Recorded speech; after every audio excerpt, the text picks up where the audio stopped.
3천만 원이라는 기초 자산을 지급을 하게 되는 겁니다. 국회의원들의 이런 어떠한 월급, 연봉 같은 거를 이런 데 활용하면 더 좋았지 않았을까. 아, 너무 부담스럽게 쳐다보지 말아주세요. 세 번째 주제는요. 20대가 될 연주를 위한 정책입니다. 미래 20대 유권자가 될 이제 연주를 위해서 우리 당에서는 이런 걸 약속할 수 있다라는 주제로 한번 연주의 마음을 얻어보도록 하겠습니다. 상혁 학생부터 먼저 해볼까요? 일단 정의당에서는 청년 기초 자산제라는 공약을 내놓았는데요.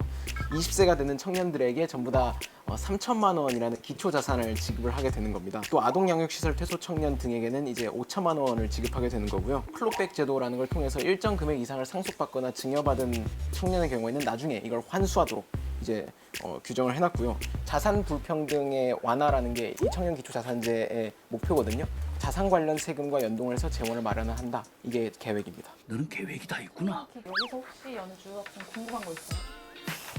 아, 근데 지금 별로 그렇게 생각나는 게 없어요. 잘 안 되는 거 아니에요?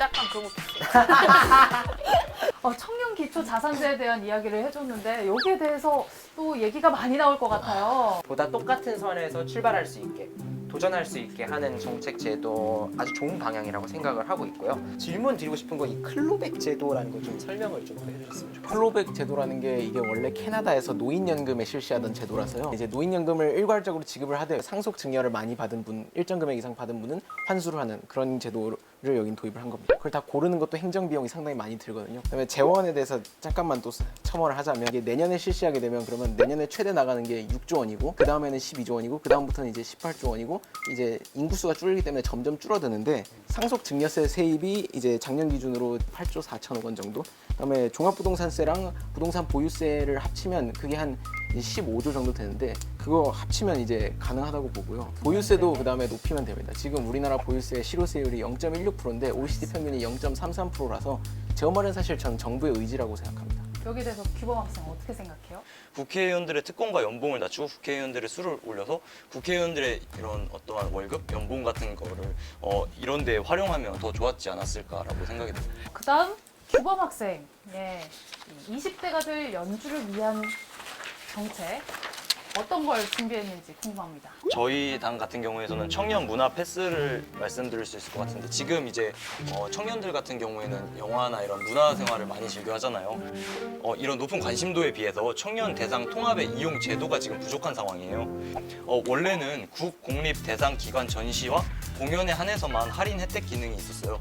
그런데 이제 기존의 문화 패스와 교통수단 할인 혜택 위주의 셜터 패스, 지역별 관광 패스의 기능을 결합해서 하나의 어떤 카드만으로도 이제 전국에서 혜택을 받을 수 있는 그런 기능 시스템을 하는 겁니다.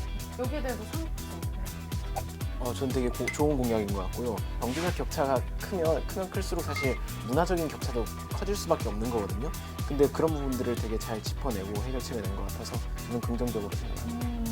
저는 미래통합당이 이런 정책을 내놓는다는 것이 사실 다행이고 이거 당연한 일이다라고 생각을 하고 있고 이런 거는 재원을 어떻게 조달할 수 있어요? 이런 거 같은 경우에는 일단은 현실성이 있잖아요. 아까 말씀드렸다시피 이제 대학교에 6,400억 이거 뭐 할인 혜택 하는데 6,400억이 필요한 게 아니기 때문에 이 정도의 금액 같은 경우에서는 나라에서는 현실성 있게 구조를 이렇게 만들 수 있다라고 생각을 하고 있어요. 일단이라면 6,400억 나올 것 같은데? 저 근데 하나 더 생겼는데 그러면은 이 청년 문화 패스를 하면은 그 나이가 어느 정도까지 할인이 받나요? 그러게 어느 정도일까요? 그거는 이제 제도 마련하면서 네. 이제 협의해 나가면 그렇죠. 되는 거죠. 아마 한 25세 정도? 청년들의 문화 생활을 위해서 지원을 해주고 싶다.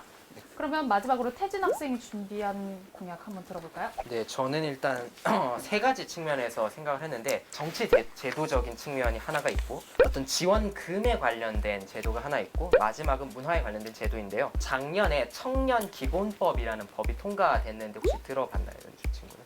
잘 모르. 각 행정부처나 지방자치단체는 청년들을 지원할 수 있는 법이나 정책적인 고민을 의무적으로 해서 의무적으로 통합해서 만들어 나가야 된다는 법이거든요. 그래서 그 법을 활용하여서 더불어민주당은 청년 특임 장관직을 신설을 하려고 합니다. 대통령과 함께하는 국무회의에서 청년들의 정책, 청년들의 입장을 대변하는 청년부 장관을 만들어서 실제로 청년들을 위한 법과 제도가 청와대 국무회의에서도 의논되고 의결될 수 있도록 하자라는 것이 어떤 정치적 제도에 대한 가장 중요하고 가장 내밀고 있는 공약이고요. 그리고 이제 비용적 지원 측면에서는 서울 도심 내에 있는 폐교 건물이나 전국의 다른 지방자치단체에 있는 도심의 폐교 건물들을 리모델링해서 여러 대학교들이 연합해서 기숙사 형태로 활용할 수 있는 그러한 그 주거 공간을 마련하고자 하고 있고요. 또 학생들을 위한 것뿐만 아니라 청년 부부나 신혼 부부들도 대학을 졸업했어도 바로 집이 생기는 건 아니잖아요.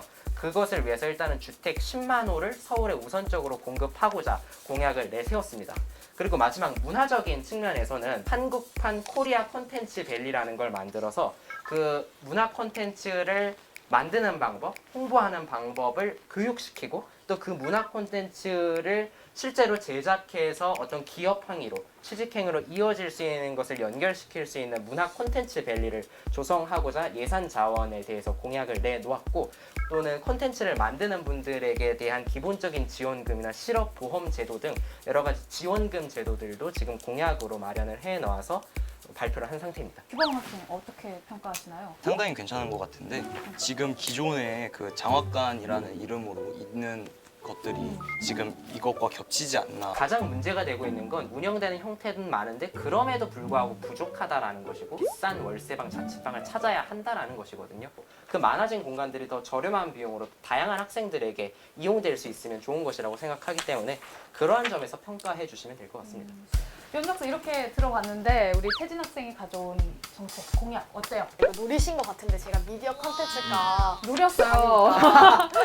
마지막에 코리아 콘텐츠 밸리 이거 하면서 되게 큰 매력으로 작동했던 것 같아요. 청년 문화 패스도 정말 좋아했거든요. 네 맞아요. 어떻게 알았어요? 과연 선택이 어떻게 될지. 17세 연주는 20대가 됐을 때 어떤 공약을 가장 바랄까요? 아, 너무 부담스럽게 쳐다보지 말아주세요.